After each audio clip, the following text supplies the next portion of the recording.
परभणी शहरातील रिक्षाचालक एलपीजी दरवाढी विरोधात आक्रमक झालेत। गॅस दरवाढी विरोधात रिक्षाचालकांनी संप पुकारलाय। 15 दिवसांपूर्वी 58 रुपयांना मिळणारा गॅस आता 97 रुपयांवर गेलाय। त्यामुळे व्यवसाय करणं कठीण झाल्याचं रिक्षाचालकांचं म्हणणं आहे। त्यांनी रिक्षा भाडेवाढ करण्याचा इशारा दिलाय। 95 रुपयानं गॅस घ्यायचा, जेवढे पैसे तयार व्हाले तेवढेही पैसे गॅसमध्ये चाललेत। मग आम्हाला घरी न्यायचं काय? आम्ही लेकरा बाळायला हो 15,000 रुपये वर्षाचा टॅक्स जातो, 8,000 इन्शुरन्स जातो, 1,500 रुपये फिटनेस जातात, कुणाचे ऑटो किरायानं आहेत।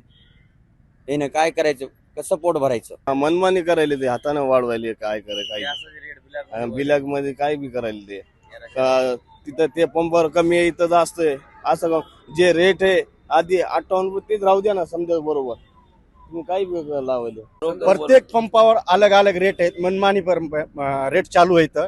ऑनलाईन 58 रुपये रेट दाखवत आहे एलपीजी गॅसचा। आणि कोणी बी विचारलं तर कोणी म्हणते 85 भरू वाटलं भरा, ना तर नका भरू। कोणी म्हणते 87 भरू वाटलं भरा नका।